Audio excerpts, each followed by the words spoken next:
Hello बच्चों, let's read the question. First one question says that diffraction is easily noticeable for sound waves than for light waves because sound waves are high energy waves.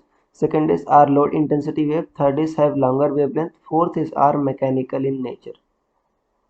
So students, आपको सबसे पहले समझना होगा कि की concept क्या use हो रहा है इसमें. की concept is wave optics. So key concept will be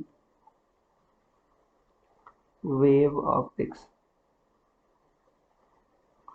सो आपको समझना होगा इसमें बच्चों कि साउंड वेव में आपका अच्छा से नोटिसेबल क्यों होता है डिफ्रैक्शन, और लाइट वेव में क्यों नोटिसेबल नहीं होता या बहुत हार्डली हम डिटेक्ट कर पाते हैं. आपको पता है कि फॉर डिफ्रैक्शन कंडीशन क्या होनी चाहिए. फॉर डिफ्रैक्शन, देखो डिफ्रैक्शन में होता क्या है, आपकी जो वेव्स होती हैं वो ऑब्स्टेकल से क्या होती हैं, आपकी फैलती हैं. तो जो ऑब्स्टेकल का साइज होना चाहिए वो वेवलेंथ के कंपेरेबल होना चाहिए. फॉर डिफ्रैक्शन जो आपका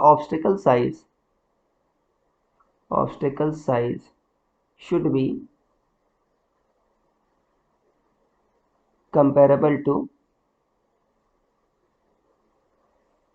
wavelength.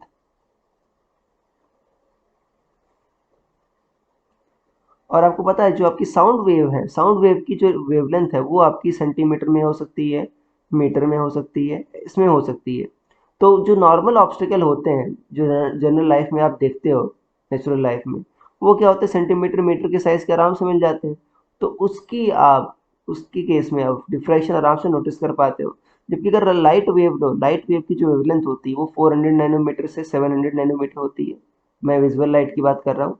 तो इस केस में ये जो साइज है नैनोमीटर के रेंज में है. अब नैनोमीटर के साइज का ऑब्स्टिकल तो बहुत ही कम हमारे नेचर में अवेलेबल है, या होता भी है तो हम उसको नोटिस नहीं कर पाते.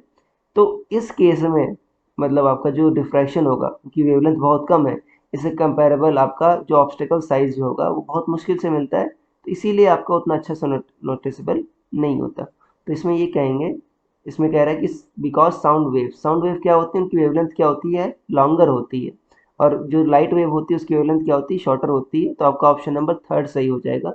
Your final answer should be option number 3. So I hope you understood it well. Best of luck.